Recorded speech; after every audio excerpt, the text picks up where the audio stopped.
तभी परमाणु बम गिरना शुरू हो गए। जिन लोगों के पास अपने बंकर्स थे वो तो उसमें चले गए। कूपर अपनी बेटी जेनी को लिए घोड़े पर सवार हो जाता है और वहां से निकलने की कोशिश करता है, मगर इसका कोई फायदा नहीं, क्योंकि परमाणु बमों की बारिश थी जिससे सब कुछ नष्ट हो जाता है। और ये सिर्फ अमेरिका में नहीं हुआ बल्कि पूरी दुनिया में हुआ। यहाँ से कहानी का दूसरा चैप्टर शुरू होगा।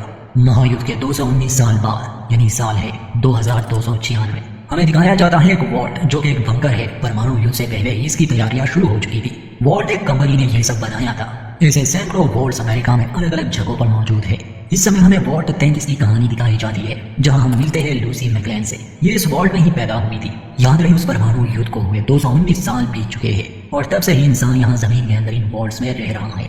बाहर दुनिया का क्या बना या अब तक क्या क्या हो चुका है ये हम बाद में जानेंगे। लूसी की कहानी पर आते हैं, पहले इन वॉल्ट्स को थोड़ा समझना होगा। वॉल्ट 33 जुड़ा हुआ है वॉल्ट 31 और 32 से, मगर ये लोग अलग रहते थे। इनका अपना अपना काम था। अगर इन्हें मिलना भी होता तो सिर्फ खास मौकों पर, जैसे कि एक वॉल्ट में रहने वाले लोगों के जब बच्चे होते तो ज्यादातर वो कजन ही होते, इसलिए उन्हें आपस में शादी करने की इजाजत नहीं थी, तो ये अक्सर दूसरे वॉल्ट वालों को शादी का न्योता देते। ऐसे ही ये अपनी नस्ल को आगे बढ़ा रहे थे। हर वॉल्ट का मकसद और उसकी कहानी अलग है। ऐसे ही हर वॉल्ट में रहने वाले लोगों की तादाद भी अलग होगी। आमतौर पर वॉल्ट में 100 से 500 के बीच लोग रह सकते हैं और हर वॉल्ट में इतना राशन होगा कि वो कई सदियों तक चले। इसका मतलब कि अगर इन्हें जमीन के अंदर 100-200 साल और भी गुजारने पड़े तो इनके पास खाना कभी खत्म नहीं होगा और ऊर्जा की तो कोई समस्या ही नहीं, वो तो अनंत है।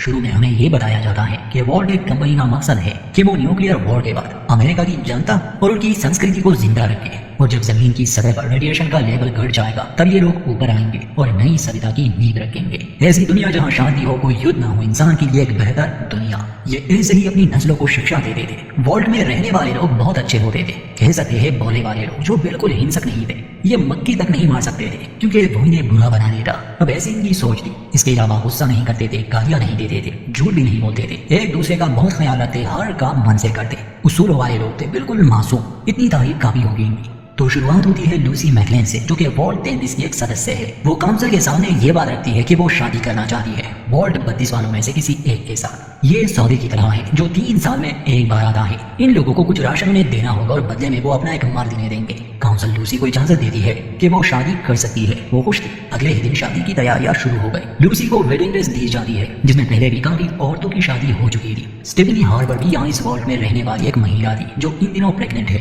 वो लूसी से कहती है कि मैं खुश हूँ क्योंकि हमारे बच्चे एक साथ ही यहाँ बड़े होंगे। लूसी का एक छोटा भाई भी है और चैट नाम का एक कजन भी जो लूसी से प्यार करता है और वो उसकी शादी से खुश नहीं था, मगर नियम यही थे कि यहाँ कजन आपस में शादी नहीं कर सकते। लूसी के पिता काइल मैक्लेन इस वॉल्ट के ओवरसीयर थे, एक तरह से लीडर, मगर वो सारे पैसे खुद से नहीं ले सकते थे। उसे बाकी लोगों की राय भी सुननी पड़ती थी। शादी की तैयारियां हो रही थी। हमें वॉल्ट के अंदर का नजारा दिखाया जाता है। इन लोगों ने एक बनावटी दुनिया बनाई थी। लगता था जैसे ये कोई खूबसूरत देहाती इलाका हो। ये यहाँ मक्के उगाते थे, सिर्फ वही असली था, मगर बाकी सब बस प्रोजेक्शन था। ज्यादातर लोग यहाँ जमीन के अंदर इन वॉल्ट्स में पैदा हुए थे, तो उन्हें कोई अंदाजा नहीं था कि बाहर की दुनिया कैसी है या कैसे हुआ करती थी। उन्हें तो बस कहानियां ही सुनने को मिली थी। खैर इसके बाद ये लोग इकट्ठा होते हैं वॉल्ट 32 के सामने, क्योंकि वहाँ के लोग यहाँ आने वाले थे। दरवाजा खुलता है तो काइल मैक्लेन उनका स्वागत करता है। लूसी उलझन में थी कि उसका पति कैसे होगा, तो जैसे ही वो सामने आता है लूसी को वो काफी पसंद आया क्योंकि दिखने में वो ठीक ठाक ही था। तो नियम के मुताबिक आज जैसे ही इन दोनों की शादी हो जाएगी, ये लड़का मॉन्टी जो वॉल्ट 32 से है अब यहाँ रहने लग जाएगा। ये और लूसी दोनों बच्चे पैदा करेंगे। ऐसे ही वॉल्ट में रहने वाले लोगों की नस्ल बढ़ती है। शादी की रस्म होने के बाद सभी खाना खाने बैठ जाते हैं। काइल मैक्लेन अपना भाषण देता है, कहता है कि ऊपर धरती की हालत अब धीरे धीरे ठीक हो रही है और मुझे यकीन है कि हमारी आने वाली नस्लें जैसे लूसी और बाकी औरतों के बच्चे वहाँ रह सकते हैं। हमें नहीं पता वहाँ किन चीजों से हमारा सामना हो सकता है। 200 साल के बाद पता नहीं वहाँ क्या क्या फैला होगा। अशांति, दंगे फसाद, गैर कानूनी वारदातें। वहाँ बचे इंसानों को हमें जीने का सही तरीका सिखाना होगा, यही हमारा मकसद है। इसके बाद ये लोग शादी का जश्न मनाते हैं। वैसे तो सब कुछ ठीक ठाक ही लग रहा था। लूसी और मॉन्टी अपने नए घर में जाते हैं, कुछ समय एक साथ बिताते हैं। लूसी खुश थी कि उसे एक जीवन साथी मिल गया, मगर मॉन्टी काफी अजीब था। ये थोड़ी ही देर में हमें और लूसी को समझ आ जाएगा कि ऐसा क्यों था। लूसी का छोटा भाई नॉम मैक्लेन, उसे तो शुरू से ही वॉल्ट 32 से आए लोगों पर शक था, इसलिए अपना शक दूर करने के लिए वो वॉल्ट 32 में जाता है और ये देखकर तो उसके होश उड़ गए कि वहाँ सब कुछ बर्बाद पड़ा है। जब उसे वहाँ कटी सड़ी लाश दिखी तो वो फौरन वहाँ से निकल जाता है। कोई भी वॉल्ट ऐसा नहीं हो सकता, यहाँ कुछ तो बुरा हुआ था और वो लोग जो शादी के लिए आए हैं वो बहरूपिया है। मगर तब तक बहुत देर हो चुकी थी, उन्होंने वहाँ हमला कर दिया था। ये है रेडर्स, हमलावर, ऐसे लोग जो वॉल्ट वालों से नफरत करते हैं और ये ऊपर रहते हैं, यानी धरती की सतह पर। इनका मकसद हमें बाद में समझ आएगा, मगर ये बेरहम लोग हैं। क्योंकि ये वॉल्ट 33 वालों को इतनी बेदर्दी से कत्ल करना शुरू कर देते हैं कि उन पर कोई रहम नहीं दिखाते। आगे बढ़ने से पहले हम एक गैजेट के बारे में बताना भूल गए थे जो कि हर वॉल्ट में रहने वाले इंसान के पास होता है।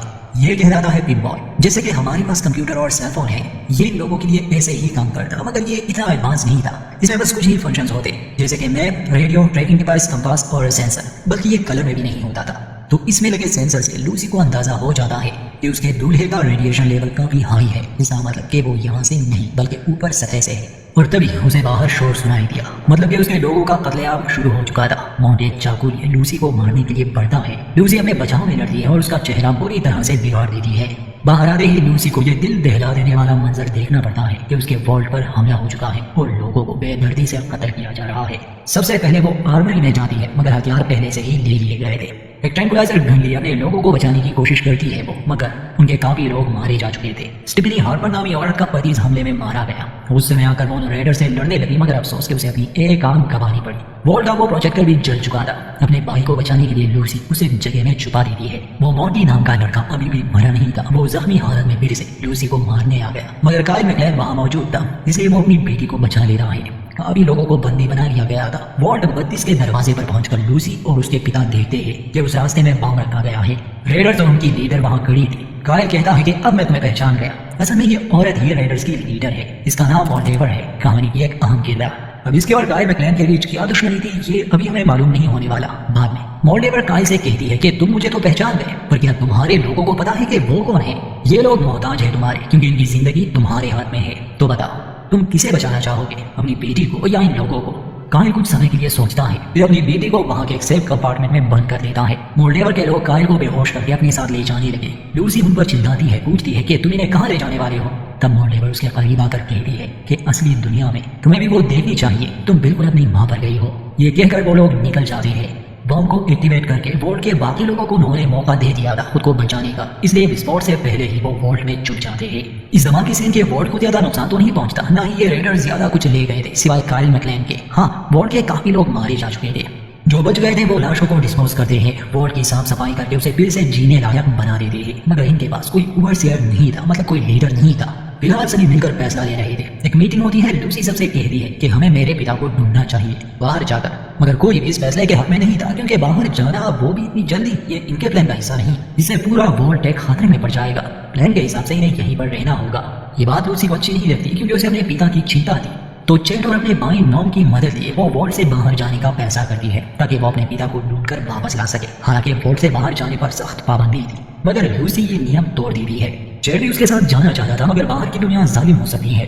लूसी चालाक थी, इसलिए जैसे ही चेट गेट को खोल देता है, क्योंकि चेट गेट कीपर था, लूसी उसे बेहोश कर देती है। वो किसी और की जान खतरे में नहीं डाल सकती थी। और उसका भाई नॉम तो खुद ही कह देता है कि मुझे इतनी हिम्मत ही नहीं कि मैं बाहर की दुनिया में जा सकूं। दरवाजा खुलता है। सूरज की रोशनी लूसी पहली बार देख रही थी। सब कुछ लोग उसे रोकने भी आते हैं, मगर देर हो चुकी थी। लूसी जैसे ही बाहर की दुनिया में कदम रखती है, सबसे पहली नजर उसकी लाशों पर पड़ी। वो लाशें जो न्यूक्लियर ब्लास्ट की वजह से राख बन गई थी। लूसी के सामने एक उजाड़ दुनिया के सिवा कुछ नहीं था, जहां हर तरफ तबाही के सबूत थे।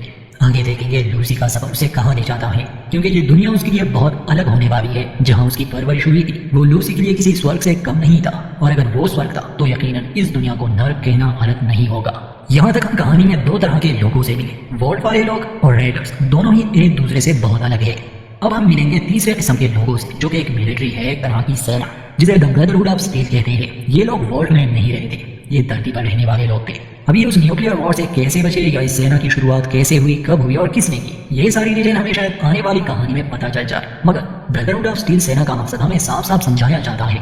ये उस टेक्नोलॉजी को ढूंढकर इकट्ठा करते हैं जो महायुद्ध से पहले इस्तेमाल हुई थी। शायद धरती पर सिर्फ यही लोग थे जिनके पास हेलीकॉप्टर्स थे और एक बड़ा एयरशिप था। इसके अलावा इनके पास कुछ खास सैनिक होते थे जिन्हें नाइट्स कहा जाता था। इन नाइट्स के पास खास तरह का आर्मर होता था, एक कवच जो फ्यूजन रिएक्टर पर चलता था, और ये काफी शक्तिशाली होता।